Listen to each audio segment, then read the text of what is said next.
ಎಷ್ಟು ಪಿಂಪಲ್ಸ್ ಎಲ್ಲ ನಿನ್ನ ಮುಖದಲ್ಲಿ. ನನ್ನ ಹಾರ್ಮೋನ್ಸ್ ಕೆಲಸ ಮಾಡೋದಕ್ಕೆ ಅದೇ ಪ್ರೂಫ್. ನಿನ್ನದು ಸಪ್ಪ ಎಂಟು ಎಂತ ಅರ್ಲಿ ರಿಟೈರ್ಮೆಂಟಾ? ಸರಿ ಮುಖ ತೊಳೆದ್ರೆ ಅದು ಹೋಗ್ತದೆ, ನೀನ್ ತೊಳೆಯುವುದಿಲ್ವಾ? ನೀನು ಬಾಯಿ ಬಿಡುವ ಮುಂಚೆ ನಿನ್ನ ಗಟರ್ ಬಾಯಿಯನ್ನು ತೊಳೆಯುವುದಿಲ್ವಾ? ಶೇ, ಎಷ್ಟು ಒಟ್ಟಟ್ಟೆ ಅಲ್ಲ ನಿನ್ನ ಮುಖ. ನಿನ್ನ ಕ್ಯಾರೆಕ್ಟರ್ ಅಲ್ಲಿ ಇರುವ ಡ್ಯಾಮೇಜಿಗಿಂತ ನನ್ನ ಒಟ್ಟಟ್ಟೆ ಕಮ್ಮಿಯೇ ಬಿಡು. ಒಂದು ಒಳ್ಳೆ ಸೋಪ್ ಯೂಸ್ ಮಾಡ್ಬೇಕು. ನೀನು ನಿನ್ನ ಬ್ರೈನ್ ಯೂಸ್ ಮಾಡು, ಯಾಕಂದ್ರೆ ಸೋಪಿಂದ ನಿನ್ನ ಸ್ಟುಪಿಡಿಟಿ ಫಿಕ್ಸ್ ಆಗುದಿಲ್ಲ. ಸ್ಕೂಲ್ ಡೇಸ್ ಅಲ್ಲಿ ಪಾಪ ನಿನ್ನ ಮುಖದಲ್ಲಿ ಎಲ್ಲ ಮೊಡವೆ ಅಲ್ಲ.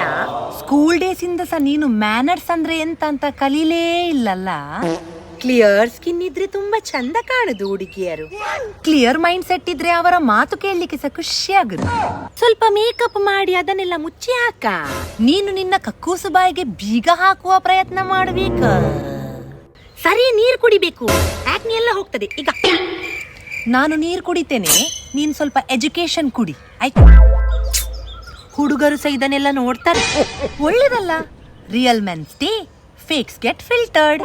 ಆ ಮೊಡವೆ ಒಂದು ಇರಬಾರ್ದಿತ್ತು, ನೀನ್ ಎಷ್ಟು ಚಂದ ಕಾಣ್ತಿದ್ದಿ. ಆ ಕೊಳಕು ನಾಲಿಗೆ ಒಂದು ಇಲ್ಲದಿದ್ದಿದ್ರೆ ನೀನೆಷ್ಟು ಚಂದ ಕಾಣ್ತಿದ್ದಿ. ಟ್ರೀಟ್ಮೆಂಟ್ ತಗೊಳ್ಳ, ನೀನಿಂದಕ್ಕೆ ಟ್ರೀಟ್ಮೆಂಟ್ ತಗೊಳ್ಳೋದಿಲ್ಲ. ನಿನ್ನ ಕಚಡ ಮೈಂಡ್ ಸೆಟ್ಗೆ ನೀನ್ ಥೆರಪಿ ತಗೊಳ್ತಾ ಇದ್ದೀಯಾ? ನನ್ನ ಕಸಿನಿಗೆ ಸಹ ಪಿಂಪಲ್ಸ್ ಇತ್ತು, ಈಗ ಅವಳಿಗಿಲ್ಲ. ಬಿಂಗೋ, ನನ್ನ ಕಸಿನ್ ಸಹ ನಿನ್ನಾಗೆ ಅಧಿಕ ಪ್ರಸಂಗ ಮಾಡ್ತಾ ಇದ್ಲಾ, ಈಗ ಅವಳು ಸಹ ಇಲ್ಲ. ಅದು ಫೋಟೋದಲ್ಲಿ ಗಲೀಜು ಕಾಣ್ತದೆ. ಮೈ ತುಂಬಾ ನೆಗೆಟಿವಿಟಿ ತುಂಬಿಕೊಂಡಿರುವಂತಹ ಮನುಷ್ಯ ಲೈವ್ ನೋಡ್ಲಿಕ್ಕೆ ಸಹ ಸತ್ತ ಹೆಣದಾಗೇ ಕಾಣುದು ನಿನ್ನಾಗೆ. ಅಲ್ಲ, ನಾನೊಂದು ನಿಜ ಹೇಳಿದ್ದು. ಓ, ಆಗ ನಿನ್ನ ನಿಜ ಓದೋದು. ಆ ಮುಖ ಎಲ್ಲ ಗುಂಡಿ ಗುಂಡಿಯಾಗಿ ಈ ಮಾರ್ಗದಲ್ಲಿ ಪಾಟ್ ಹೋಲ್ಸ್ ಇರ್ತದೆ ನೋಡು, ಹಾಗೆ ಉಂಟಲ್ಲ. ಲೈಫಲ್ಲಿ ಟ್ರಾಫಿಕ್ ಇದ್ರೆ ಮಾತ್ರ ಹಾಗೆ ಆಗುದು, ನಿನ್ನದು ಯೂಸೇ ಆಗದಾಗೆ ಕಾಣ್ತದೆ. ನೋವಾಗ್ತದ ಅಂತಲ್ಲ. ಮ್ಯಾನರ್ಲೆಸ್ ಅಂತ ಟೈಟಲ್ ಹೊತ್ತುಕೊಂಡು ಬದುಕುವುದಕ್ಕಿಂತ ಎಷ್ಟೋ ಬೆಟರ್. ನಿನ್ಗೆ ಎಂಬ್ಯಾರಿಸ್ ಆಗುದಿಲ್ವಾ? ಮುಂಚೆ ಆಗ್ತಿತ್ತು, ಮತ್ತೆ ನಿನ್ನಂತವರನ್ನೆಲ್ಲ ನೋಡಿ ನನ್ನ ಪರ್ಸ್ಪೆಕ್ಟಿವ್ ಚೇಂಜ್ ಆಯ್ತು. ಆ ಮುಖ ಒಂದು ಸರಿ ಮಾಡು ನಿಂದು, ನಿನ್ನ ಮಾನಸಿಕ ರೋಗ ಒಂದು ಸರಿ ಮಾಡು ನೀನು. ನಿನ್ನ ಮುಖ ನೋಡ್ಲಿಕ್ಕೆ ನಂಗೆ ತುಂಬಾ ಹಿಂಸೆ ಆಗ್ತದೆ. Feeling is mutual. ನಿನ್ನ ಮಾತು, ನಿನ್ನ ನಡೆ ನೋಡಿ, ನಿನ್ನ ವ್ಯಕ್ತಿತ್ವ ನೋಡುವಾಗ ನನ್ಗೆ ಸಹ ಹಿಂಸೆ ಆಗುದು. ಹೇ, ನಾನು ಜೋಕ್ ಮಾಡಿದ.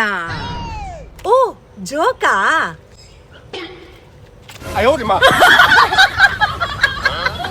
ಆಕ್ನಿ ಟೆಂಪರರಿ ಬ್ರೋ, ಆದ್ರೆ ನಿಮ್ಮ ಪರ್ಸನಾಲಿಟಿ, ನಿಮ್ಮ ಬಿಹೇವಿಯರ್ ಉಂಟಲ್ಲ, ಅದು ಪರ್ಮನೆಂಟ್ ರೆಡ್ ಫ್ಲಾಗ್. ಸೊ ನಿಮ್ಮ ಸರೌಂಡಿಂಗ್ ಅಲ್ಲಿ ಯಾರಿಗಾದ್ರೂ ಪಿಂಪಲ್ಸ್ ಇದ್ರೆ ಅವರ ಹತ್ರ ಹೋಗಿ ಚುಚ್ಚು ಮಾತಾಡಬೇಡಿ. Don't do that. Be nice to them. It's okay, it's human. ದೇವರು ಕೊಟ್ಟದು, ಅವ್ರು ಬೇಕು ಬೇಕು ಅಂತ ಹೇಳಿ ಕೇಳಿ ಪಡ್ಕೊಂಡದಲ್ಲ.